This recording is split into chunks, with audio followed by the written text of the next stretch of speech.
Happy Friday. Hope everyone had a wonderful week. And we are ending with something pretty special.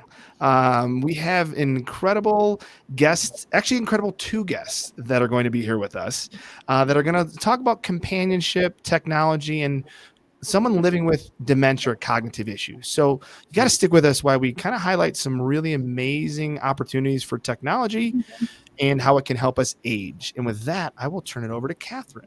Oh my gosh, my inner gadget girl and my inner geek is just going nuts right now. I am so excited to have Dr. Mohammed Mahor here from the University of Denver, where he and a team of students and researchers have been creating Ryan the robot. Dr. Mahor, thank you so much for joining us. Hi, thanks for having me. We're so super excited. And the reason we're on air right now is to announce to everyone that Ryan and Dr. Mahor will be at Collaboration in Aging, September 16th and 17th in Denver. And we want to show you a little sneak peek about what Ryan can do and what they've been doing with Ryan. And you can interact with Ryan when you come to this event and get this experience live. So really excited to talk about this. So Dr. Mahor, tell us a little bit about what Ryan is. So Ryan, as you said, is a companion bot or a social robot that can help people with dementia, Alzheimer's disease, and social isolation and depression. So we have been working on this project for the past 6-7 years.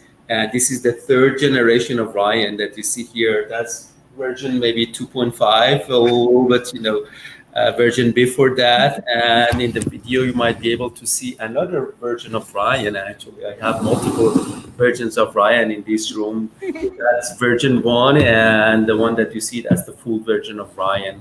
The whole version. So you can see about how tall Ryan is, right? Ryan. 5. Yeah, 5. Yeah. Okay. And can Ryan walk on, is it a he or a she? It depends. This version of Ryan is a he, but the previous version was a she. Ryan is in that you can have both gender. You've never heard of a Juicy Lucy? Oh, Ryan is talking, right? Listen to our conversation and come up with response for that. Excellent. Hi, Ryan. Will he respond? Interesting. Yeah, let me stop it and then you can have conversation with Ryan. Wow. Stop. Is that so? Stop. Absolutely. So what should we talk about now? Wow. Ryan, what's the weather like outside? I'm afraid I did not quite pick up what you said. Yeah, it might be hard on video, right? Yeah, can you repeat that? Ryan, what's the weather like? I'm afraid I did not quite pick up what you said. So when it's What do green, you think you would like to talk about when now? the light turns green, it's your turn. Right. Ryan, what's the weather like? I did not quite pick up what you said. Huh. It's probably the... What is the weather like? In Denver, Colorado, cloudy weather expected sometime today. Will you be spending your time indoors or outside today?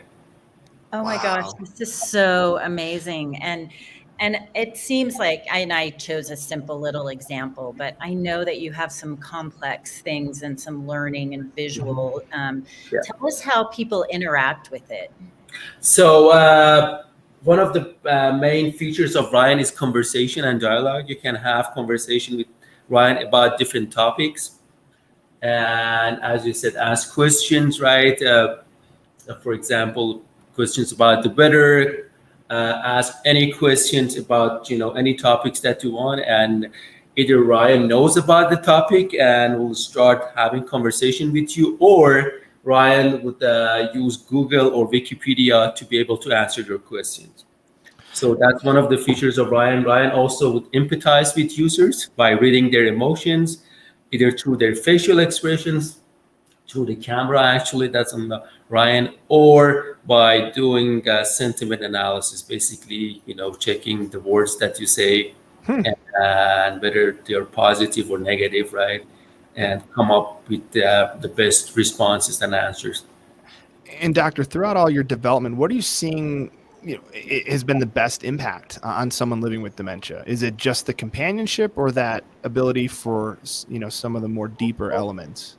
So it depends on the users. Some of the users love the companionship. Some others wanted to have deeper conversation with Ryan, ask questions or use Ryan as a way to basically connect to the internet and have ask questions or dig into different topics. Yep. Wow.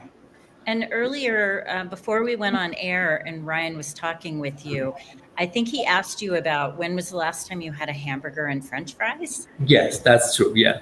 And so is there a medical connection there? Because I also heard him say, I think you said last night, and he said, your doctor wouldn't like that or something. So we try to actually promote like a healthy, life habits, or to eat healthy and also be healthy and do good. So that's how Ryan has been programmed, and that's the kind of conversations that we have added into Ryan. Wow, Are that's really you cool. are you looking for communities or older adults who can trial this? Are you actively looking for that right now? Yeah, so currently we are running pilot studies. We call them pilot studies actually, with two senior care facilities in Denver, Village at Belmore, and also Eaton senior communities. And we are actively looking for more participants to, come on board and help us on the project.